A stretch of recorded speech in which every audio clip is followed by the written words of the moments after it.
Dear viewers, আপনাদের সবাইকে স্বাগত জানাচ্ছি ক্রিক ট্রেন্ডিং এর এই ভিডিওতে। মোহাম্মদ আশরাফুলকে আসন্ন আয়ারল্যান্ড সিরিজের জন্য ব্যাটিং কোচ হিসেবে নিয়োগ দিয়েছে বাংলাদেশ ক্রিকেট বোর্ড।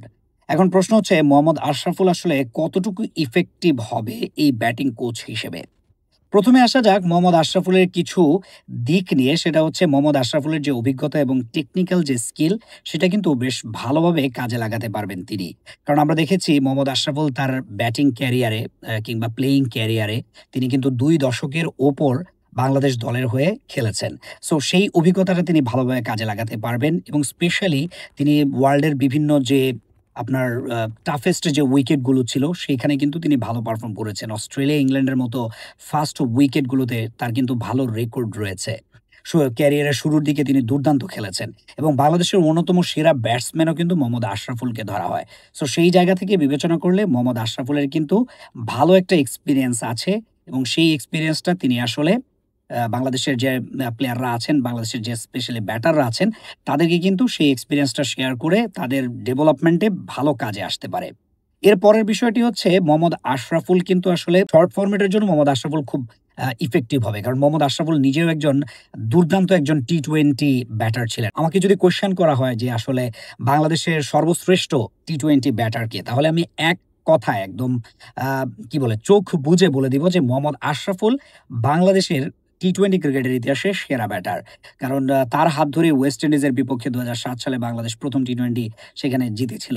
সো আমার মনে হয় যে মোহাম্মদ আশরাফুলের যে এই শর্ট ফরম্যাটের যে অভিজ্ঞতা শর্টার ভার্সনের, সেই কাজটা কিন্তু তিনি ভালোভাবে কাজে লাগাতে পারবেন। সেই অভিজ্ঞতাটা তিনি প্লেয়ারদেরকে দিতে পারবেন, শেয়ার করতে পারবেন এবং শিখাতেও পারবেন। সো পিঞ্চ হিটিং এর ক্ষেত্রেও কিন্তু বেশ ভালো একটা স্কোপ বা ক্যাপাবিলিটি আছে তার, সেটা শেয়ার করার কিংবা ব্যাটারদের ডেভেলপমেন্টে হেল্প করার। আরো একটা বিষয়, সেটা হচ্ছে যে মোহাম্মদ আশরাফুলের সাথে কিন্তু আসলে প্লেয়ারদেরও খুব ভালো একটা বন্ডিং আছে, যেটা আমার মনে হয়। কারণ মোহাম্মদ আশরাফুল নিজেও একজন জলি মাইন্ডেড পারসন। প্লেয়ারদের সাথে তার ভালো একটা সম্পর্ক আছে এবং স্পেশালি তিনি যেহেতু দেশীয় কোচ, এই জায়গায় ল্যাঙ্গুয়েজ যে ব্যারিয়ারটা, সেটা কিন্তু নেই। আমরা দেখেছি এর আগের সময় বিদেশি কোচের সাথে আসলে কমিউনিকেট করতে বেশ কিছু প্লেয়ারের সমস্যা হয়েছে।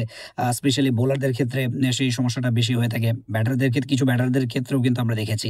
সো সেই ল্যাঙ্গুয়েজ ব্যারিয়ারটা থাকবে না। সেক্ষেত্রে কিন্তু তিনি ইজিলি আ উম কমিউনিকেট করতে পারবেন এবং যা করা দরকার ভালোভাবে প্লেয়ারদেরকে বলতে পারবেন, যেহেতু মাতৃভাষায় তিনি বলবেন।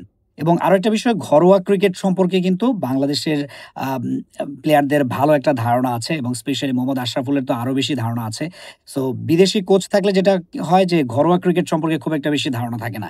সেই জায়গায় কিন্তু মোহাম্মদ আশরাফুল কিছুটা এগিয়ে থাকবেন এবং ঘরোয়া ক্রিকেট সম্পর্কে যেহেতু তার ভালো ধারণা আছে, সেই ধারণাটা কিন্তু তিনি শেয়ার করতে পারবেন প্লেয়ারদের ক্ষেত্রে এবং সেই ডেভেলপমেন্টে তিনি ভালো কাজে আসবেন। এবং আরো একটা বিষয়, সেটা হচ্ছে মোহাম্মদ আশরাফুল কিন্তু লেভেল 3 কোচ, যেটা already Abdur Razzak press briefing এ বলেছেন যে লেভেল 3 কোচ থাকার কারণেই কিন্তু মোহাম্মদ আশরাফুল বেশ ভালোভাবেই কিন্তু প্লেয়ারদেরকে নার্চার করতে পারবেন এবং শেখাতে পারবেন। সো আমার মনে হয় মোহাম্মদ আশরাফুল একটা গুড চয়েস। বাংলাদেশের বর্তমানের যে ব্যাটিং এর অবস্থা, সেই অনুযায়ী কিন্তু আসলে মোহাম্মদ আশরাফুলকে ভালোভাবেই আমার মনে হয় পিক আপ করা হয়েছে এবং আমার মতে মনে হচ্ছে তিনি ভালো করতে পারবেন আয়ারল্যান্ড সিরিজে। প্লেয়ারদের ব্যাটিং এ তিনি একটা হয়তো ডেভেলপমেন্টের একটা বহিঃপ্রকাশ দেখাতে পারবেন এবং দেখা যাক আসলে কি হয়। আয়ারল্যান্ড সিরিজটা যদি আসলে বাংলাদেশের ব্যাটাররা তাদের আবার সেই পুরনো ধাঁচে কিংবা পুরনো রূপে ফিরে যেতে পারে, তাহলে হয়তো মোহাম্মদ আশরাফুলকে স্থায়ীভাবে ব্যাটিং কোচ হিসেবে নিয়োগ দিতে পারে বাংলাদেশ ক্রিকেট বোর্ড এবং সেটা দিলে মন্দ হবে না। বাট তার জন্য কিন্তু এই সুযোগটা কাজে লাগাতে হবে। আমরা জানি মোহাম্মদ আশরাফুলের ক্যারিয়ারটা কিন্তু খুব একটা ভালোভাবে যায়নি। শেষের দিকে আমরা দেখেছি যে ম্যাচ ফিক্সিং কিংবা স্পট ফিক্সিং এর জন্য তিনি অনেকদিন মাঠের বাইরে ছিলেন। পরবর্তীতে এসেও তিনি সেভাবে কামব্যাক করতে পারেননি। বাট তিনি এর আগে কিন্তু দুর্দান্ত একজন ক্রিকেটার ছিলেন। হয়তো পরবর্তীতে কামব্যাক করতে পারেননি এবং তিনি অলরেডি তার কোচিং এরও এক্সপেরিয়েন্স আছে। এনসিএল এ তিনি কোচিং করিয়েছেন। রংপুর রাইডার্সের এই যে বিপিএল হলো, এই বিপিএল এ কিন্তু তিনি রংপুর রাইডার্সেরও ব্যাটিং কোচ ছিলেন। সো তার যে কোচিং এরও কিন্তু টুকটাক এক্সপেরিয়েন্স আছে। সেই এক্সপেরিয়েন্সটা কাজে লাগিয়ে বাংলাদেশের ব্যাটসম্যানদের যে আগের পুরনো যে ফর্ম, সেই ফর্মটা ফিরিয়ে আনতে হয়তো তিনি পারবেন। সো আমরা অবশ্যই চাইবো মোহাম্মদ আশরাফুল ভালো একটা কামব্যাক করুক। হয়তোবা ব্যাট দিয়ে তিনি কামব্যাক করতে পারেননি, বাট তার কোচিং ক্যারিয়ারে তিনি অনেক দূরে এগিয়ে যাক, সেটাই আসলে আমাদের ক্রিকেট ফ্যানদের প্রত্যাশা। আজকের ভিডিও এ পর্যন্ত। ভিডিওটি যদি ভালো লাগে, যারা ইউটিউবে দেখছেন তারা চ্যানেলটিতে সাবস্ক্রাইব করবেন, ভিডিওটিতে লাইক দিবেন এবং কমেন্ট করবেন।